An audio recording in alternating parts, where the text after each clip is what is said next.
मध्य प्रदेश में चुनावी माहौल बन चुका है, जिसके चलते अब कांग्रेस और भाजपा जनता को अपने अपने पाले में लाने के लिए हर तरह की कवायद पर उतर चुके हैं। इसी बीच चित्रकूट विधायक नीलांशु चतुर्वेदी ने चित्रकूट स्थित मां मंदाकिनी के जल से भगवान गैवीनाथ का जलाभिषेक करने पर पद यात्रा शुरू कर रखी है। यात्रा में विधायक के साथ श्रद्धालुओं व समर्थकों का एक बड़ा हुजूम साथ में चल रहा है। पद यात्रा को लेकर सोशल मीडिया के स्थानीय ग्रुपों में लग रहे आरोपों के चलते यह यात्रा सतना जिले में चर्चा का विषय बन चुकी है। सोशल मीडिया में चित्रकूट विधायक की इस यात्रा को कुछ लोग चुनावी स्टंट बता रहे हैं, तो वहीं कुछ विधायक के जूते पहनकर जल लेने की फोटो पर तंज कसते नजर आ रहे हैं।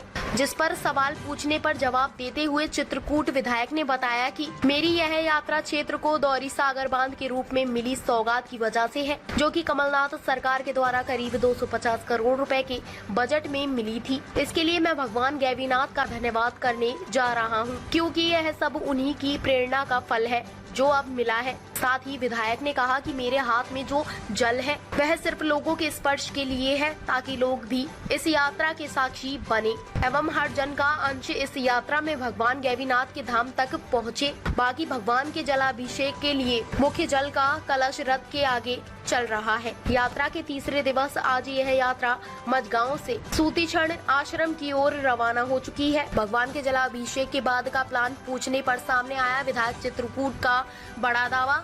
कहा, अगला कार्यक्रम पूरी ताकत से मध्य प्रदेश में कांग्रेस की पूर्ण बहुमत की सरकार बनाना है। विधायक के मुताबिक मौजूदा सरकार में आमजनों के साथ अधिकारी कर्मचारी सब परेशान हैं, इन्हें इनसे मुक्ति दिलवानी है। साथ ही दावा किया कि इस बार कांग्रेस अकेले विंध्य से 20 सीटें जीतने वाली है।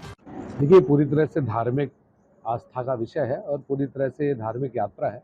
पूरे क्षेत्रवासी, चित्रकूट क्षेत्र के जो धर्मावलंबी लोग हैं, हर जात धर्म संप्रदाय के लोग इस यात्रा में शामिल हैं। कामतानाथ जी के दर्शन करने के उपरांत मंदाकिनी माँ का जल लेके मजगंधनाथ राजाधिराज का अभिषेक करने के बाद वहाँ से इस यात्रा का प्रारंभ हुआ है, जिसका आज तीसरा दिन हम लोग यहाँ मझगवा से प्रारंभ करके जिसका रात्रि विश्राम सूतीक्षण आश्रम में करने जा रहे हैं। इस यात्रा का कोई ऐसी मनोकामना नहीं है, लेकिन मनोकामना सिर्फ इतनी है कि हमारे क्षेत्र में रहने वाले सभी लोग सुखी रहें, सब समृद्ध हों, सब प्रेम सद्भाव के साथ रहें। देखिए, पहले मंदाकिनी जी में जल था, लेकिन जल वो कम हो रहा था, लेकिन हमारी कमलनाथ जी की सरकार और क्षेत्रवासियों के प्रयास से दौरी सागर बांध स्वीकृत हो गया। उस दौरी सागर के स्वीकृत हो जाने से मंदाकिनी को अविरल बहना है। तो उस भगवान को धन्यवाद देने के लिए, भगवान को साधुवाद देने के लिए, जब भगवान ने दौरी सागर स्वीकृत कराया कमलनाथ जी को प्रेरणा देके 250 करोड़ का प्रोजेक्ट, तो उसमें मंदाकिनी को अविरल बहना है। तो हम लोगों ने सोचा कि जब मंदाकिनी को भगवान ने हमारी इतनी मदद करी, तो कम से कम हम क्षेत्रवासी पैदल चल के जलाभिषेक ही कर दें, क्योंकि अभी थोड़े दिन में सीएम साहब आएंगे और पत्थर लगाएंगे और यहाँ के जितने जिले के नेता हैं बोलेंगे दौरी सागर बनाया है। तो ईश्वर सब जान रहा है, उन्होंने कहा है कि ऐसा करो तो कर रहे हैं। ये विवादित स्थिति कुछ भी नहीं है। दौरी सागर पिछले 20 साल की मांग है, जिसमें बहुत सारे लोग, केपी शर्मा जी, श्रीवास्तव वकील साहब, ऐसे अन्य लोगों ने लगातार 25 साल पत्राचार और संघर्ष किया है। ये पूरे क्षेत्र की मांग थी और उस मांग को, जैसे हमारी सरकार बनी थी 2018 में, तत्काल उसका सर्वे का पैसा पास हुआ था 1 करोड़। उसके बाद बाकी अभी 6 महीने पहले 250 करोड़ रुपए अधिकारियों के माध्यम से और स्वीकृत हुआ। इसके लिए मैं सीएम साहब को धन्यवाद देता हूं कि वो आए थे जब दीपक जलाने, तो हमने उनसे कहा था कि चित्रकूट में आप दीपक मत जलाइए। चित्रकूट का गौरव पहले से है और यहाँ लाखों लाख लोग दीपावली में दीपदान करते हैं। ये अलग से दीपक जलाने से यहाँ कुछ होने वाला नहीं है। अगर कुछ करना चाहते हैं आप तो फाइल पक्की रखिए, पैसे दे दीजिए, हमारे क्षेत्र का भला हो जाएगा, हमारी गंगा जी का भला हो जाएगा। बहुत सारी चीजें नहीं होती हैं। और जो लोग ये बात कह रहे हैं कि पहले कभी यात्रा नहीं करी है, ये वो मुझे लगता है चित्रकूट क्षेत्र के रहने वाले लोग शायद कम होंगे, या तो उनका यहाँ पे जन्म नहीं हुआ होगा, क्योंकि चित्रकूट क्षेत्र में जिसने जन्म लिया होगा वो तो ये बोल ही नहीं सकता है, क्योंकि वो धर्म से जुड़े हैं, आस्था से जुड़े हैं, सत्य और असत्य की बात को पहचानते हैं। लोग आस्था के इस काम को चुनावी स्टंट बता रहे हैं। आप कुछ चोला ऐसा है, कुर्ता पजामा, अगर केला संतरा भी खाएंगे तो लोगों को लगेगा संतरा भी वोट मांगने के लिए खा रहे हैं, क्या कर सकते हो। भारतीय जनता पार्टी के पास कुछ बचा नहीं है।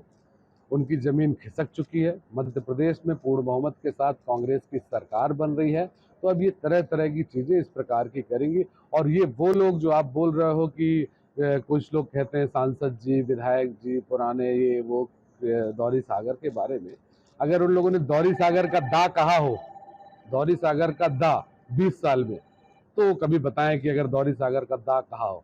अभी कल के पहले अगर कभी गए हो दौरी सागर देखने तो भी बताएं कि गए थे क्या, कभी दौरी सागर कहाँ है, दोभा घाट कहाँ है, ये सब नहीं पता है। ठीक है, उनका काम है पत्थर लगाना, लगाएं पत्थर। हम लोग तो इसीलिए निकले हैं कि भगवान कामतानाथ, बड़ेदेव बाबा और गैबीनाथ और मजगेंद्र स्वामी ने ये स्वीकृत कराया हम लोगों का बांध दौरी सागर अंदर को, तो चित्रकूट का जलाभिषेक जब भगवान कर रहा है तो हम लोग का धर्म बनता है कि हम भोलेनाथ का जलाभिषेक अपने हाथों से करें। इसलिए सब क्षेत्रवासी मिलकर जलाभिषेक करने का संकल्प लेके आगे बढ़ रहे हैं। हाँ, इस पर क्या कहना चाहेंगे? यार भैया, उनको पता नहीं है। देखो हम लोग क्या यात्रा कर रहे हैं, हमारा जल कहाँ रखा है, कहाँ नहीं रखा है। हमारा जल तो जो हमारा रथ है उसके आगे रखा हुआ है। ये तो वो पात्र है जिसका सबके हाथ टच हो रहे हैं, उस पात्र से, उस जल से उनका वो अभिषेक करा जाएगा। पात्र इसलिए सबको दिया जा रहा है कि सबका उसमें अंश जुड़ता जाए, सबको टच करा के और कर रहे हैं। ये तो बोलने वाले का काम है, बोलते रहेंगे। चित्रकूट वो धाम है जहाँ पे सबरी के जूठे बेर खाए जाते हैं। उस परंपरा के हम लोग हैं जहाँ भगवान वनवासी राम रहते हैं और सबरी के जूठे बेर और गरीब और परेशान दीन दुखियों को गले लगा के प्रेम सद्भाव के साथ आगे बढ़ने वाला ये क्षेत्र है। उसी परंपरा के साथ हम लोग आगे बढ़ रहे हैं। यात्रा भी चल रही है, यात्रा के बाद क्या कार्यक्रम तय करेंगे? क्षेत्र में बुनियादी सुविधाओं पर जिस हिसाब से टोटा है, जिस हिसाब से अधिकारी यहाँ पर अफसरशाही पर उतारू हैं, और कहीं ना कहीं व्यवस्थाओं का आलम यह है कि पंचायतों में होने वाले काम कमीशन खोरी के भेंट चढ़े। विधायक रहते हुए अगले कार्यक्रम आपके क्या होंगे? पहला तो कार्यक्रम है कि अपनी कांग्रेस की सरकार बने, क्योंकि भारतीय जनता पार्टी में अधिकारियों से ज्यादा जितने नेता हैं उनके सबका सिस्टम तय है। तो बेचारा वो अधिकारी कर्मचारी क्या करे जब भोपाल तक उसको चीजें पहुंचानी। कांग्रेस की सरकार बनेगी, कांग्रेस का एक एक कार्यकर्ता, एक एक नेता पूरी ईमानदारी से काम करता है, और अधिकारी और कर्मचारी भी कांग्रेस के शासनकाल में बड़ी सावधानी पूर्वक काम करते हैं, लोगों का हित का काम करते हैं। पटना जिले की हम लोग 7 सीट जीतेंगे और पूरे विंध्य में करीबन 20 सीट लेके कांग्रेस की सरकार, विंध्य क्षेत्र के नाम से इस बार मध्य प्रदेश में कांग्रेस की सरकार बनेगी।